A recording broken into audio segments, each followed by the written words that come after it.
I received an email recently from a viewer in which he mentioned a decades-old shortwave mystery that I thought I'd investigate and try and get to the bottom of.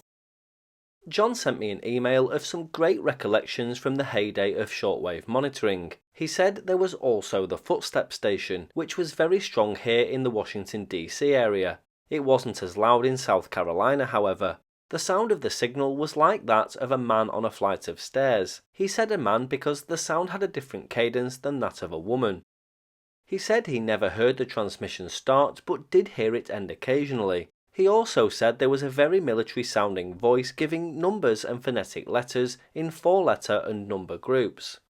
John heard this signal in the 1960s and 1970s.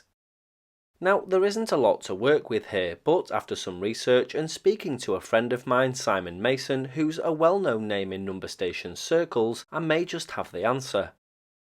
My initial thought is that this mystery footstep station could have been the workshop, Enigma ID XW. Not much is known about the workshop, and the unusual station was never heard very often. It's a true enigma in every sense of the word and was rarely reported. It's said that the signal always sounded like a transmitter that had been switched on with a microphone left open in some kind of mechanical workshop. Noises could be heard on the signal such as banging and crashing, distant voices and mutterings, and the ringing of telephones. Another common element was the sound of distant footsteps. The signal was first believed to have been reported on the 1st of December 1997 at 1900 UTC on the frequency 4330 kHz. On this occasion, strong voices that were believed to be Russian were heard on the signal, along with the accompanying sounds. XW was also reported on 5430 kHz on the 11th of November 2000 at 1744 UTC from a listener in South London. The signal was strong and the transmission lasted about 20 minutes. The workshop was believed to be heard again for the last time on the 24th of January 2006 on 6250 kHz at 1645 UTC and has not been logged publicly since. The reason for the workshop is unknown, and it's suspected it could have been some sort of jammer. There is a recording of XW on the Conet Project CD set, but I can't play it because Erdal Records has copyrighted all of the recordings on those CDs.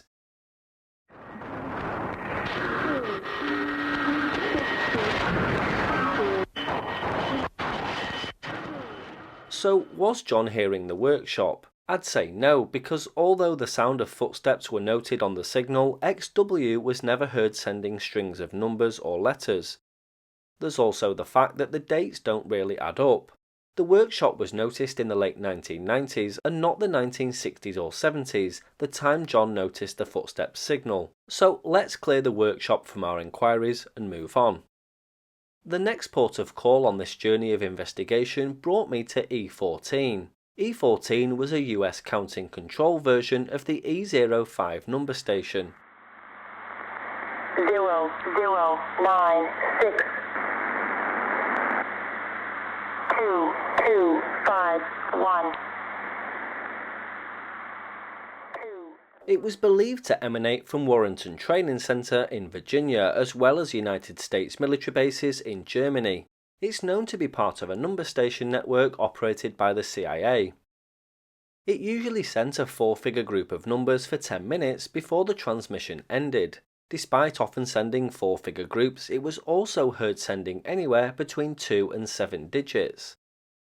It's believed that E14's sole purpose was to distract jamming attempts on the E05 messages. This link was noticed because both stations had the same voice, the same strong USB emission, and the same loud background noise that was always present on the transmissions. Transmissions were sent multiple times per day, starting on the half hour and often on 2 parallel frequencies. Many shortwave listeners in the United States reported hearing human interaction in the background of E14's transmissions. The sound of a diesel generator could often be heard, as well as the presence of data signals close to or on the same carrier, and even the sound of footsteps. There are no known recordings of E14 that feature footsteps. The station became inactive sometime around the end of 1995 into early 1996. As E14 started during the 1970s, this fits better with the time frame John gave me, but I think we should keep moving. The last stop on this journey brings us to what I think the signal that John heard was most likely to be. Let me play you a clip.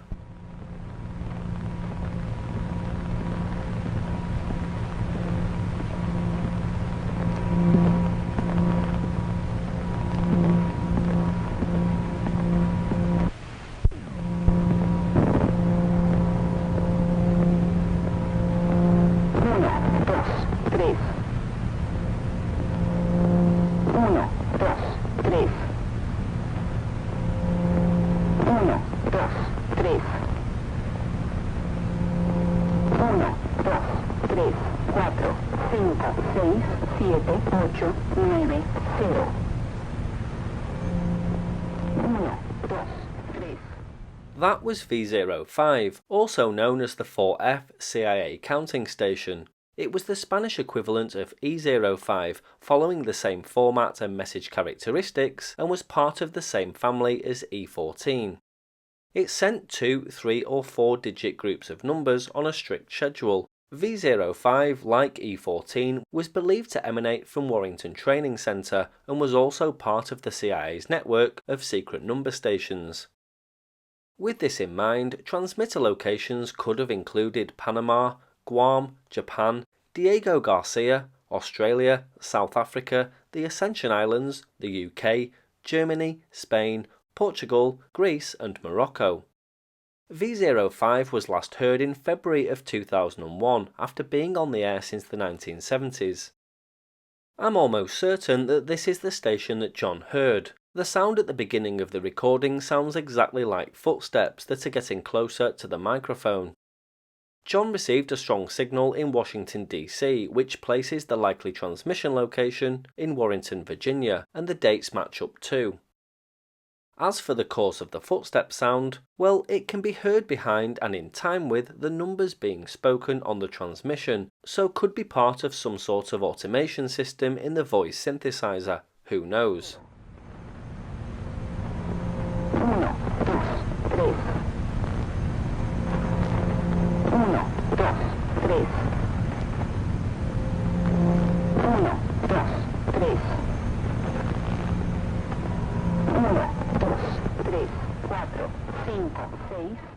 What I do know is that we finally solved the mystery of John's footstep signal.